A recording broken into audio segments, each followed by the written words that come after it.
UI design আর কোডিংয়ের জগতে আপনাদের স্বাগত। আজ আমরা এমন একটা মানসিক মডেল নিয়ে কথা বলতে চলেছি যা ইউজার ইন্টারফেসকে দেখার আর বানানোর পুরো ধারণাটাই হয়তো পাল্টে দেবে। এই মডেলটা এসছে দি আর্কিটেকচার অফ ভিজুয়াল থিঙ্কিং থেকে। তো চলুন আর দেরি না করে সরাসরি এর গভীরে ঢোকা যাক। যারা ইউআই নিয়ে কাজ করেন তারা এই ব্যাপারটা খুব ভালো করেই জানেন, তাই না?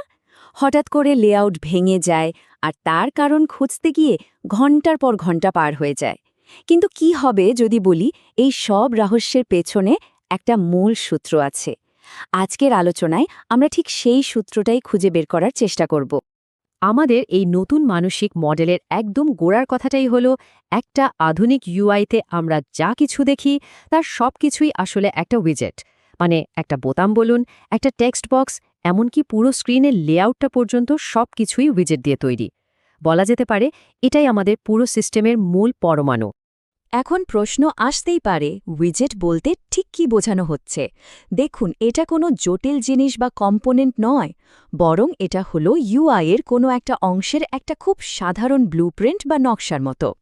আর সবচেয়ে জরুরি বিষয় হলো এটা অপরিবর্তনীয়, মানে একবার তৈরি হয়ে গেলে এটাকে আর বদলানো যায় না। আর বিশ্বাস করুন, এই বৈশিষ্ট্যটাই এর আসল শক্তি। এই স্লাইডটার সবচেয়ে মজার দিকটা কি জানেন? এটা আমাদের চিরাচরিত ধারণার ঠিক উল্টো কথা বলছে। উইজেটগুলোকে এমনভাবে ডিজাইন করা হয়েছে যেন সেগুলো খুব হালকা আর ডিসপোজেবল হয়। মানে সিস্টেম এগুলোকে যখন তখন ফেলে দেয় আর নতুন করে তৈরি করে। আর এটা কোনো সমস্যা তো নয়ই, বরং এটাই একটা ফিচার। এই কারণেই পুরো সিস্টেমটা এত দ্রুত আর কার্যকরভাবে কাজ করতে পারে। দারুণ না ব্যাপার? তাহলে একটা উইজেট কি সেটা তো বোঝা গেল। এবার একটু জুম আউট করে দেখা যাক যে এই হাজার হাজার উইজেট মিলে কিভাবে একটা সম্পূর্ণ কাঠামো তৈরি করে। অনেকে ইউআইকে একটা ফাঁকা ক্যানভাসের মতো ভাবেন, যেখানে ইচ্ছামতো জিনিসপত্র আঁকা হয়। কিন্তু সত্যি বলতে এই ধারণাটা আসলে একটা মস্ত বড় ভুল। এই স্লাইডটার দুটো মডেলের পার্থক্যটা চোখে আঙুল দিয়ে দেখিয়ে দিচ্ছে। বাম দিকে দেখুন, ক্যানভাস মডেলটা হলো একটা ফ্ল্যাট সারফেসের মতো, যেখানে প্রত্যেকটা জিনিসকে ম্যানুয়ালি বসাতে হয়।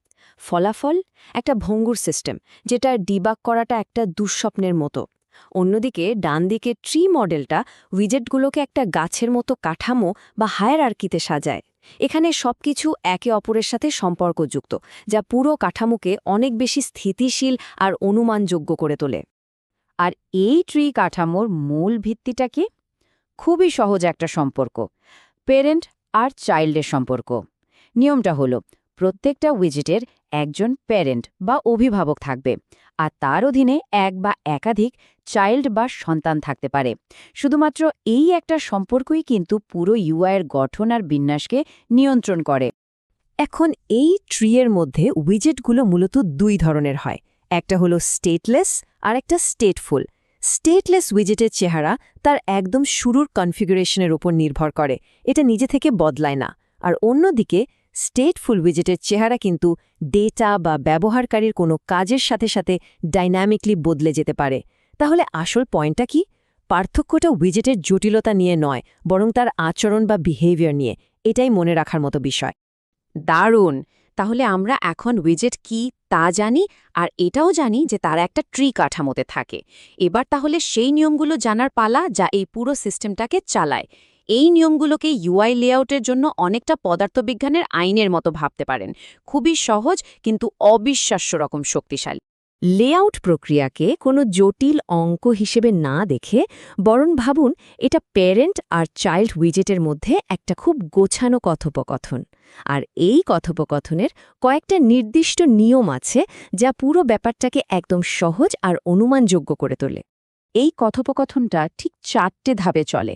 1 নম্বর, প্যারেন্ট ওপর থেকে নিচে তার চাইল্ডকে কিছু সীমাবদ্ধতা বা কনস্ট্রেন্টস পাঠায়। ধরুন সে বলল, তোমার চওড়া 400 পিক্সেলের বেশি হতে পারবে না। 2 নম্বর, চাইল্ড সেই সীমাবদ্ধতা মাথায় রেখে নিজের জন্য একটা আঁকা ঠিক করে।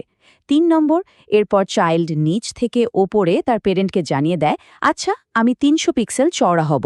আর সব শেষে 4 নম্বর ধাপে প্যারেন্ট সেই তথ্য অনুযায়ী চাইল্ডকে তার নিজের ভেতরে একদম সঠিক জায়গায় বসিয়ে দেয়।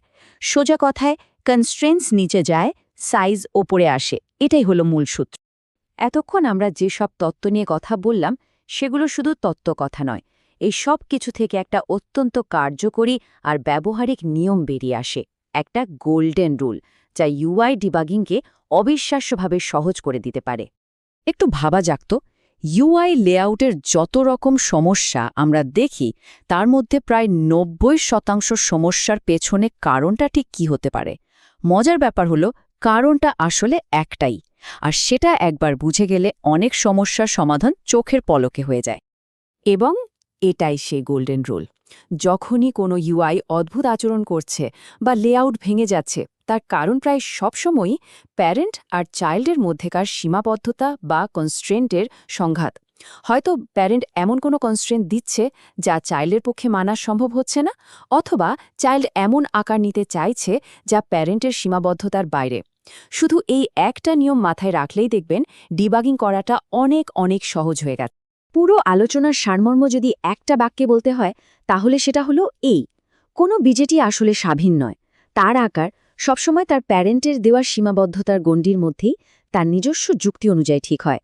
এই সম্পর্কটা বুঝতে পারাই হলো ভিজুয়াল থিঙ্কিংয়ের আসল চাবিকাঠি। এই আলোচনাটা শেষ করার আগেই চলুন একটা প্রশ্ন নিয়ে ভাবা যাক।